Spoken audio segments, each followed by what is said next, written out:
এই চট্টগ্রাম বন্দর নিয়ে বেশ অনেক দিন যাবৎ হিয়ারিং হচ্ছে। আজকেও আর্গুমেন্ট ছিল।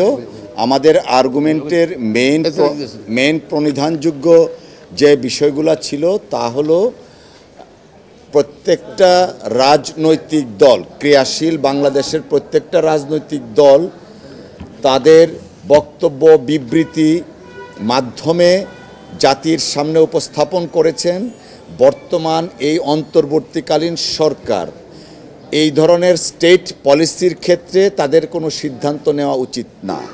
আপনারা জানেন ফ্যাসিস্ট রেজিমের প্রধান পলাতক শেখ হাসিনা ওয়াজেদের সময় 2022-23 তখন একটা MOU সিগনেচার করা হয়েছিল।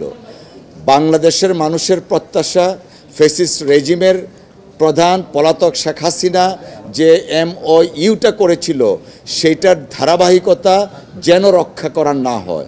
আনফর্চুনেটলি বর্তমান এই অন্তর্বর্তীকালীন সরকার বিভিন্ন আইন ভঙ্গ করে এই ধারাবাহিকতাটা রক্ষা করতে চাচ্ছে, যে কারণে বাংলাদেশের ক্রিয়াশীল বাংলাদেশ জাতীয়তাবাদী দল, বাংলাদেশ জামাতে ইসলাম, বামফ্রন্ট সহ সমস্ত রাজনৈতিক দলের পক্ষ থেকে বক্তব্য বিবৃতি এবং সর্বশেষ গতকালও বিএনপির ভারপ্রাপ্ত চেয়ারম্যান মহোদয় একটা টুইটার করেছিলেন, যা আজকে প্রত্যেকটা ডেইলি নিউজ পেপারে হেডলাইন করেছেন যে এই অন্তর্বর্তীকালীন সরকার কোনো ধরনের স্টেট পলিসির ক্ষেত্রে কোনো চুক্তিপত্রে আবদ্ধ হতে পারে না।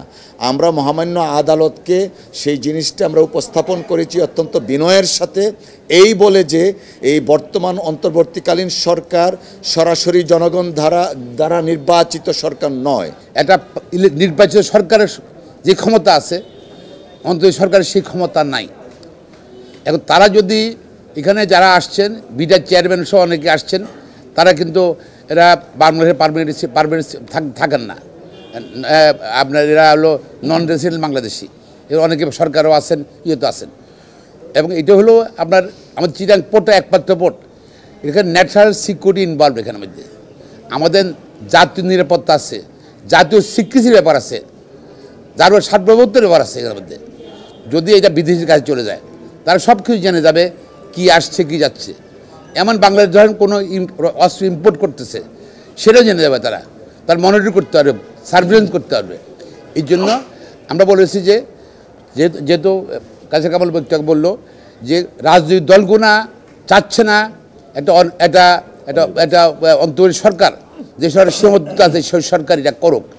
এখন যেটা জনগণের সঙ্গে রাজনৈতিক দলের সঙ্গে চ্যালেঞ্জ করে সরকার চ্যালেঞ্জ গ্রহণ করে সরকার কিন্তু এটা করতে আগাচ্ছে, এবং এই প্রজেক্টটা কিন্তু সেই ক্ষেত্রে সরকারের আমলের প্রজেক্ট। এবং আমরা মনে করছি ওদেরই কোনো লোকজন, আরেক সরকারের কোনো লোকজনের তাদের তত্ত্বাবধানে তাদের প্রসেসটা কিন্তু এটা আগানো হচ্ছে। তো আমরা মহামান্য আদালতকে বলেছি যেহেতু জাতীয় নিরাপত্তার প্রশ্ন আছে, আমাদের সুপ্রিম কোর্ট ব্যালেন্স করতে হবে। যেখানে জাতীয় নিরাপত্তা আছে সেখানে সোমোটো কোর্ট কিন্তু কোনো উদ্যোগ দিতে পারে, কোর্ট রুল দিতে পারে, স্টে করে দিতে পারে। আর এখানে তো জনস্বার্থে মামলা করা হয়েছে।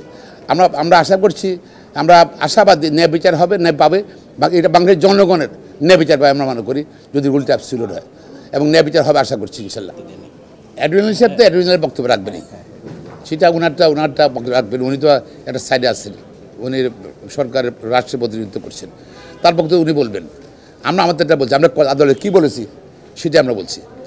জাতীয় নিরাপত্তা, সার্বভৌমত্ব এবং জনগণের নিরাপত্তার প্রশ্ন আছে।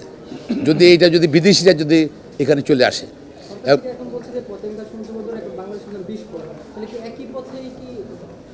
বিস্ফোরণ কেন হবে? আমাদের পোর্ট হলে আমাদের অ্যাসেট, এটা আমাদের গর্ব। সরকার থেকে যারা বলে যে চিটাং পোর্ট আমাদের বিস্ফোরা, তারা মানে বাংলাদেশ সমাজ জানে না, বাংলাদেশ মানুষকে ভালোবাসে না। আমি মনে করি তারা সে should do that comment about Chittagong port.